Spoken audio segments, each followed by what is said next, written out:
इस घटना का अंत सुनकर मेरा दिमाग घूम गया था। दोस्तों, इस वीडियो को अंत तक जरूर देखना, आपको महादेव के इस सच्चे चमत्कार की घटना सुनकर बहुत अचंभित होगा। इस घटना को मैं लिखकर भेजा है उत्तर प्रदेश के एक गाँव में रहने वाले अंकित शर्मा जी ने। जी हाँ दोस्तों, अंकित शर्मा जी बचपन से ही महादेव के अनन्य भक्त रहे। महादेव के भक्त होने के साथ ही महादेव के भक्ति पूरी सच्चे मन से करते हैं और लगातार महादेव से जुड़े रहते हैं। दोस्तों, अंकित जी का छोटा सा कारोबार है। अंकित जी हर साल किसी न किसी ज्योतिर्लिंग की दर्शन करने जरूर जाते थे, लेकिन गुजरात के सोमनाथ मंदिर जाकर दर्शन करने का उनका बहुत मन था। अंकित जी बताते हैं कि एक दिन मेरा एक मित्र आता है और वो बोलता है आओ कहीं घूमने का प्लान बनाते हैं। और फिर मैं मन ही मन सोचता हूँ कि सोमनाथ धाम के दर्शन करने का इससे अच्छा मौका नहीं मिलेगा। अंकित जी के घर से और वहाँ से गुजरात तक का रास्ता बहुत ही दूर था, लेकिन ये जैसे तैसे प्लान बनाकर सोमनाथ धाम पहुँच ही जाते हैं। परंतु दोस्तों, यहाँ पर उनके साथ एक ऐसी घटना घटती है जिसे आप सुनेंगे तो आपके पैसे तले जमीन खिसक जाएगी।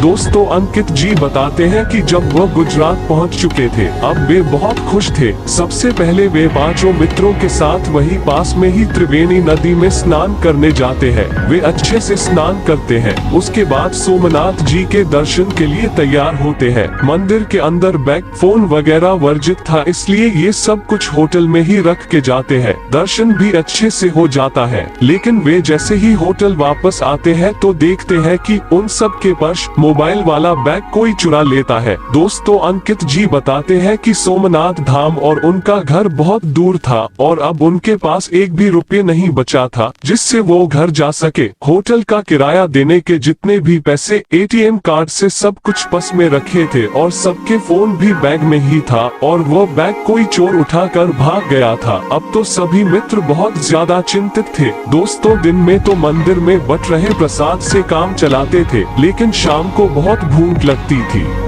इनके पास कोई भी रास्ता नहीं बचा था और न ही इन्हें कोई ऐसा व्यक्ति दिख रहा था जो इनकी मदद करे, क्योंकि काफी लंबा सफर तय करके यह लोग आए थे और वापस भी जाना था और न ही गुजरात में इनका कोई पहचान वाला था। अब ये पैसे का जुगाड़ करे तो करे कहां से करे। ये बहुत ज्यादा चिंतित हो गए थे, बहुत ज्यादा घबराए हुए थे। दोस्तों, अंकित जी बताते हैं कि होटल वाला भी अब पैसे के लिए बोल रहा था। अब सभी दोस्तों ने मिलकर एक निर्णय लिया कि अब यहाँ से किसी से मदद मांगकर हमें घर को वापस निकल जाना है। अब दोस्तों, ऐसे में उन्होंने पूरे दिन घूम घूम के मदद मांगी, परंतु कोई भी इनकी मदद को तैयार नहीं हो रहा था, क्योंकि ऐसे अनजान लोगों की कोई भी मदद वहाँ पर नहीं कर पा रहा था। अब दोस्तों, अंकित शर्मा जी बताते हैं कि हम सब के मन में बहुत ज्यादा डर आ चुका था कि अब हम क्या करेंगे, हम घर कैसे जाएंगे। भूख भी बहुत जोर से लग रही थी। ऐसी स्थिति में घबराहट के पल में इन्होंने सोचा कि अब तो महादेव ही हमारी सहायता कर सकते हैं और 5 मित्र पुनः सोमनाथ के मंदिर चले गए।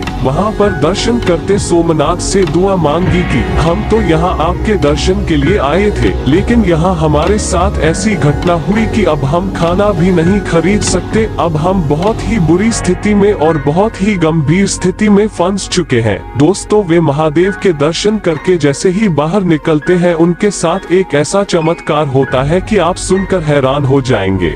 दोस्तों, दर्शन करने के बाद जैसे ही यह लोग बाहर निकलते हैं, बाहर कुछ दूर जाने के बाद उनको वही बैग मिलता है जो उनका चोरी हुआ था और वो बैग एक भिखारी के बगल में रखा होता है। वो लोग उस भिखारी से पूछते हैं कि इस बैग को तुम्हारे पास किसने रखा। भिखारी ने कहा एक व्यक्ति आया था, उसने बोला कि अभी मंदिर से जो लोग निकलेंगे उनको ये बैग दे देना और बोलना कि हो सके तो मुझे माफ कर देंगे, मैंने बहुत गलत किया है, अब मैं कभी भी ऐसा किसी भी यात्री के साथ नहीं करूंगा। उस चोर की यह सीख अंकित शर्मा जी के लिए बहुत बड़ा सबक था और अंकित शर्मा जी अब मान चुके थे कि ये महादेव का चमत्कार है, वरना आप जानते हैं कि आज तक चोरी किए हुए पैसे ना ही वापस आए हैं, जो पैसे एक बार ले गए बहुत ढूंढ कर कभी नहीं आए। दोस्तों, अंकित शर्मा जी और उनके मित्र बहुत खुश होते हैं और सारे दोस्त मिलकर उस भिखारी कुछ रुपए देते हैं और बोलते हैं कुछ पैसे तुम रख ले लेना और अगर वो आदमी कहीं दिखे तो उसे भी कुछ पैसे दे देना। दोस्तों, अंकित जी के साथ साथ अब उनके दोस्तों को भी महादेव के प्रति आस्था लाखों गुना बढ़ चुकी थी। दोस्तों, आपको महादेव के ऊपर कितना विश्वास है कमेंट के द्वारा जरूर बताएं और वीडियो को लाइक करना न भूले। हर हर महादेव।